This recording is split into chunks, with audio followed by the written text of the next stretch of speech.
Hello students, my name is Atisha Chhajer. I am a lecturer of Government Polytechnic College Dungarpur. आज हम theory of machine ME2 और 4 का unit number 3 dynamics of reciprocating parts का part 4 start कर रहे हैं। आज जो हम टॉपिक कवर कर रहे हैं वो है topic 3.4 energy of flywheel, 3.5 calculating weight of flywheel. What is a flywheel?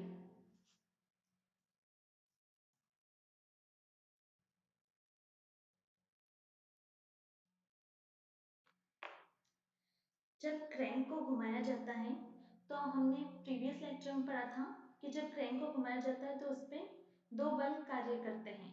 एक होता है स्थितिक बल एवं दूसरा होता है गतिज बल। इन बलों में परिवर्तन के कारण असमान घुमाव गुण यानी कि टर्निंग मोमेंट उत्पन्न होता है। इस असमान घूर्ण के कारण क्रैंकशाफ्ट की गति में भी उतार चढ़ाव होता है। इसलिए फ्लाईव्हील, जिसे गतिपाल पहिया भी बोला जाता है, ये एक घूर्णन डिस्क या फिर चकती है जो असमान घुमाव घूर्ण के कारण होने वाले स्पीड फ्लक्चुएशन यानी कि गति के उतार चढ़ाव को सीमित करने के लिए प्रयोग में लिया जाता है।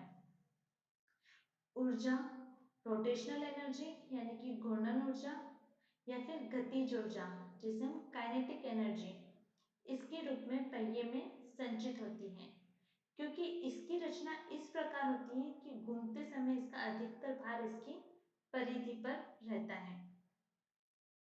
फ्लाईव्हील एक एनर्जी रिजर्वॉयर यानी कि ऊर्जा संचय ऊर्जा कुंड का काम भी करता है। यह उन सिस्टम को लगातार ऊर्जा प्रदान करता है जहां ऊर्जा का सोर्स सदैव उपलब्ध नहीं रहता। एग्जाम्पल के लिए इंजन के वर्किंग स्ट्रोक में क्रैंकशाफ्ट घुमाव घूर्ण प्रतिरोधक घूर्ण से अधिक होने के कारण अतिरिक्त ऊर्जा उत्पन्न होती है। ये ऊर्जा गतिपाल पहिए में एब्जॉर्ब हो जाती है और स्टोर हो जाती है। उसके बाद इंजन के नेक्स्ट स्ट्रोक में क्रैंकशाफ्ट पर घुमाव घूर्ण प्रतिरोधक घूर्ण से कम होता है तो कम ऊर्जा उत्पन्न होती है जिसे गतिपाल पहिया प्रदान करता है। इस प्रकार जब कम ऊर्जा होती है तब वो संचित ऊर्जा में से ऊर्जा गतिपाल पहिया स्ट्रोक को प्रदान कर देता है। तो पहिए में घुमाव घूर्ण को संचय करने का गुण उसकी जड़ता घूर्ण के कारण संभव होता है। गतिपाल पहिया ढलवा लोहे का बना भारी ठोस पहिया होता है जिसे क्रैंकशाफ्ट पर लगाया जाता है। इसका उपयोग गतिपाल पहिए को छिद्रकारी यानी कि punching machine, riveting machine, crushers, engine आदि में यूज किया जाता है। नेक्स्ट हम पढ़ते हैं energy stored in a flywheel.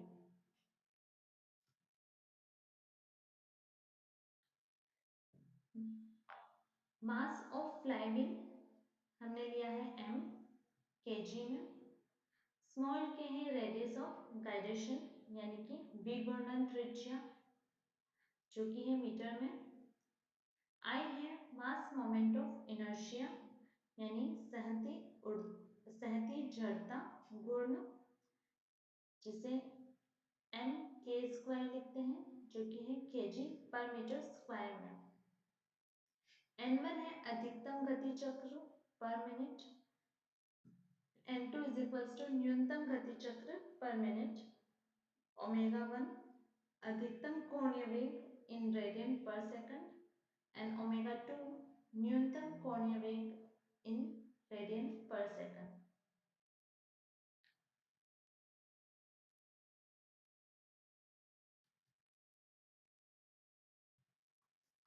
Kinetic energy of flywheel क्या होती है? आपने पढ़ा होगा फ्लाईव्हील की काइनेटिक एनर्जी का फॉर्मूला आता है हाफ आई ओमेगा स्क्वायर और I इक्वल्स टू है एम के स्क्वायर, तो यहाँ पे लिख दिया half M K square omega square. Omega यहाँ पे औसत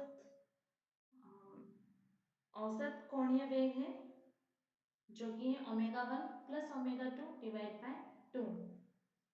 तो मैक्सिमम फ्लक्चुएशन ऑफ एनर्जी जो हमने लास्ट लेक्चर में पढ़ा था, क्या होता है? अधिकतम ऊर्जा माइनस न्यूनतम ऊर्जा। ठीक है, तो यहाँ पे अधिकतम ऊर्जा को लिया है E1 और न्यूनतम ऊर्जा को लिया है E2।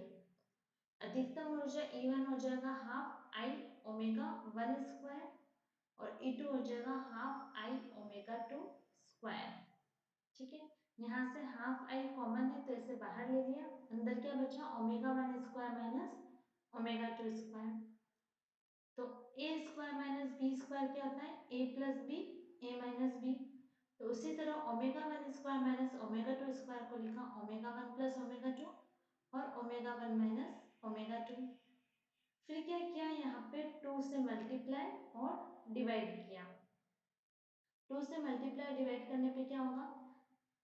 ये 2 और ये 2 कैंसिल हो गया और ओमेगा 1 प्लस ओमेगा 2 बाय 2 ये इक्वल होता है ओमेगा के। तो इसको लिख दिया, इस पूरी टर्म को लिख दिया ओमेगा। तो क्या बचे यहाँ पे? आई ओमेगा ओमेगा 1 माइनस ओमेगा 2।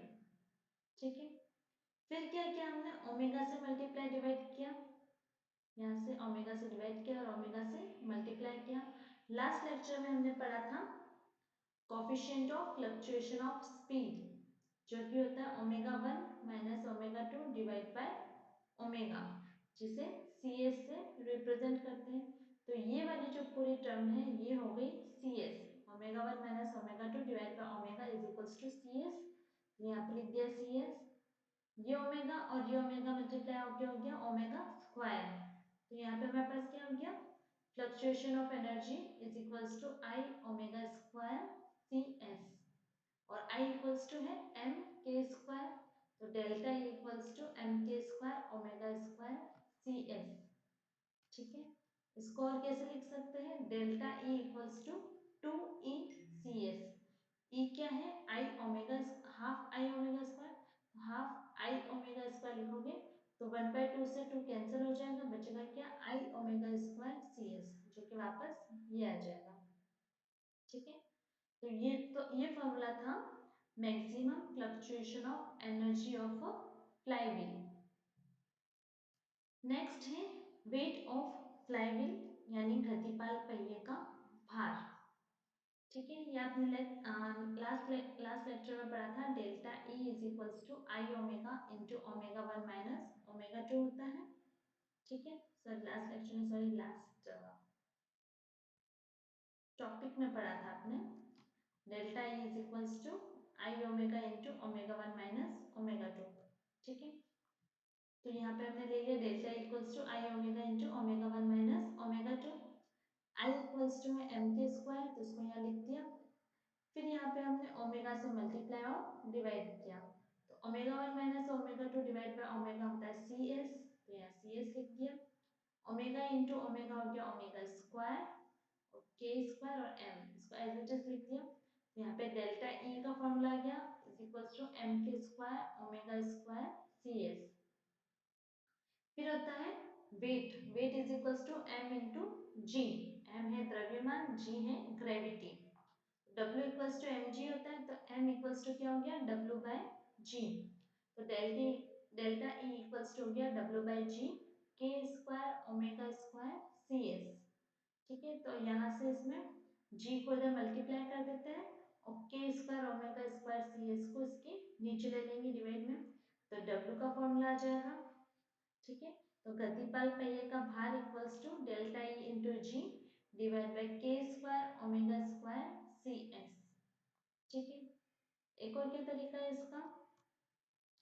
ये भी हमने लास्ट टॉपिक में पढ़ा था delta E is equals to I omega into omega 1 minus omega 2 होता है। ठीक है, तो और ओमेगा इक्वल्स टू क्या होता है? कोणीय वेग। कोणीय वेग का फॉर्मूला होता है 2 पाई n डिवाइड बाय 60। तो ये हो गया आई 2 पाई n divide by 60, 2 pi n1 divide by 60 minus 2 pi n2 divide by 60। इसमें से 2 पाई बाय 60 कॉमन है, तो वो हमने यहाँ पे बाहर ले लिया, अंदर बचा n1 माइनस n2। ठीक है, आई है m के स्क्वायर, इसको लिख दिया आई को m के स्क्वायर। 2 पाई बाय 60 इधर भी है 2 पाई बाय 60, तो ये मल्टीप्लाई हो गया, 2 2 ज़ा 4, पाई का हो गया स्क्वायर और 60 इंटू 60 हो गया 3600। ठीक है, आई को लिख दिया M K square, N as it is आ गया और यहाँ से n1 माइनस n2 ले लिया। 4 को 3600 से कट किया तो यहाँ पे क्या बचा 900। तो यहाँ पे क्या बच गया पाई स्क्वायर डिवाइड बाय 900। ठीक है, इधर इसको n से मल्टीप्लाई डिवाइड किया तो यहाँ पे n1 minus n2 divide by n, जो कि फॉर्मूला है fluctuate coefficient of fluctuation of speed का। तो ये वापस क्या हो गया, इसको लिख दिया सी एस। ठीक है, ये हमने लास्ट लेक्चर में पढ़ा था, तो ये आ गया यहाँ पे C S. N into N हो गया N square, M K square as it is आ गया और ये आ गया पाई स्क्वायर बाय 900। तो delta E is equals to pi square by 900 into M K square into N square into C S. ठीक है, अब यहाँ पे जो m है हमें फाइंड करना है इसका द्रव्यमान। द्रव्यमान इसको यहाँ पे एज इट इज रहने देंगे, 900 को इधर मल्टीप्लाई करेंगे और बाकी सारे टर्म्स को डिवाइड में ले जाएंगे। तो m is equals to delta E into 900 divide by pi square into K square into N square into C S. ठीक है, इस उपरोक्त समीकरण से गतिपाल पहिए का भार ज्ञात किया जा सकता है।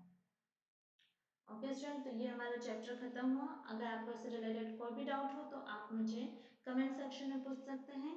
Thank you.